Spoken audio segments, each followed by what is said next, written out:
First of all, stop using the Bible to justify your hate and bad behavior to a group of people, okay? Second of all, listen to how I got to where I am in my understanding of LGBT people. Welcome to Spirit Soul Sense, Information for Your Soul. I am Shareece. And the first time I think I paid attention to maybe gay people was on TV. I went to a non-denominational church growing up, and so I don't remember any explicit teachings on the gay community or that it was bad. I feel like there was an underlying unspoken message that it was bad. So that I was hiding. I mean, we had a lot of rules in my home about things you could watch.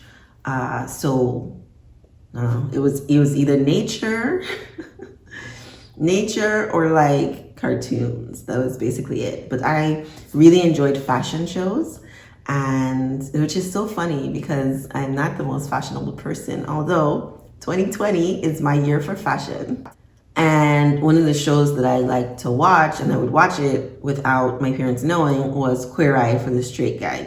And so I got to see one version, I don't know, was it 3 guys or something? I got to see a particular version of what it means to be gay or what it looks like on TV. I think a lot of our understanding of gay, and we even just focus more on gay, is because when a man is more feminine, maybe has more feminine energy than masculine energy, it's very noticeable. And so that has been the image of gayness for a lot of people.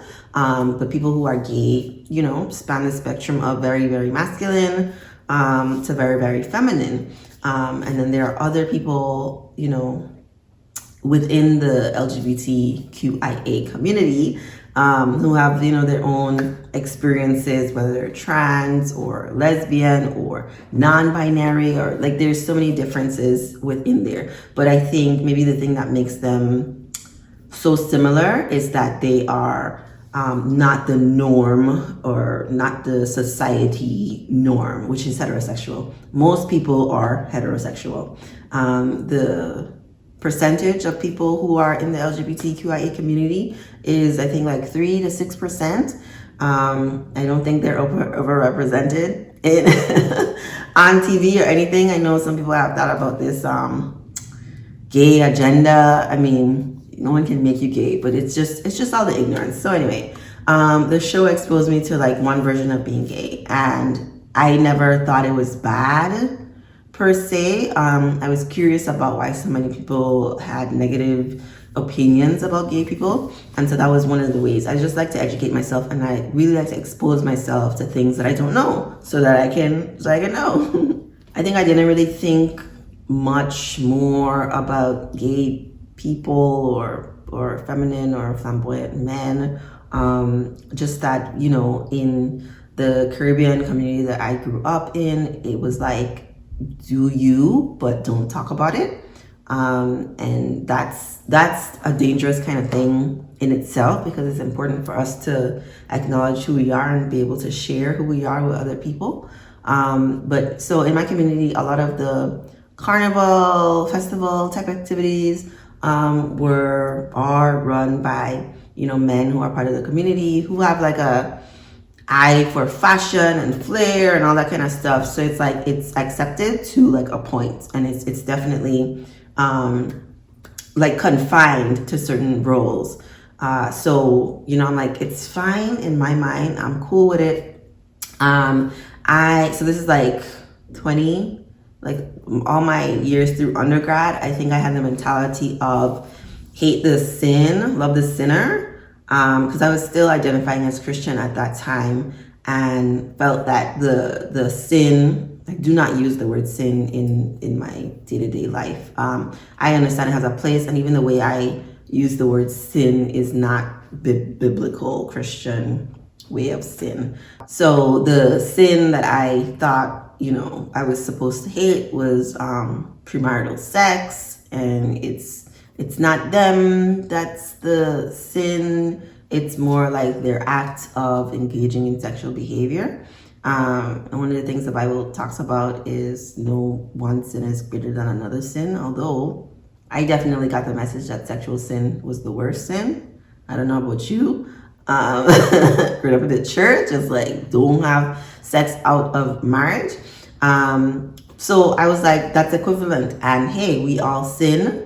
And we can all, ask God for forgiveness and try again because we all fall short of the glory of God. So like, no big deal. Like, you are just like me. You know what I mean? That idea, belief was challenged when I had a really good, close friend who is gay. And, it was like, I can remember so many of the details from this conversation. Late night, we probably were drinking. He was in my apartment and we were like laying on the floor.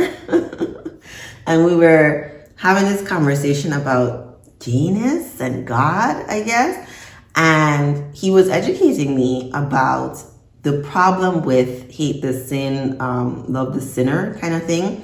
Because I know, because it's as if you're saying the person is inherently bad or wrong, or that they are the sin because they have this attraction to the same sex or because they're trans. And that conversation really opened me up to be like, I don't really think God makes mistakes. And I believe people. When people tell me stories, I believe people. If someone tells me their coming out story, if someone tells me they felt like they were in the wrong body their whole life, I believe people. I feel like, who am I to say that this story of your life that you're telling me is untrue or that you're wrong for your story? No, I honor people's stories, and I believe people when they are sharing something like that deep and emotional and painful to me. You can look and see, one of the things I did was reflect on what happens when people deny themselves, like deny a certain part of themselves. And this is why the suicide rate is higher for people from this community, because when people are telling you you're bad, you're wrong, you're sin, that you should go to hell, right? All of these hateful things, you internalize that and you start to feel bad and you start to really question, what am I supposed to be doing? It's why so many people like pretend to be heterosexual or practice, engaging in the societal norms for their gender, because it is very hard to do otherwise. It's sort of like, it's sort of like, but it's not. It's sort of like being black, right? Like I didn't choose to be black. This is the life I have right now with this melanated skin. And why would anyone choose to make their life harder than it is? There's this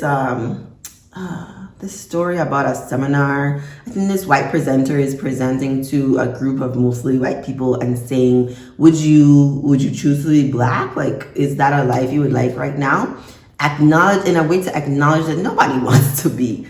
I mean, if you're in a privilege, right? If you are in a group of privilege, why would you choose to enter a group where you don't have that privilege anymore, where life is going to be harder? So if someone is part of the LGBT community, why would they choose to have a life that's harder? Why would anyone wake up and say, I want to be hated? I want people to attack me because I want to make this choice.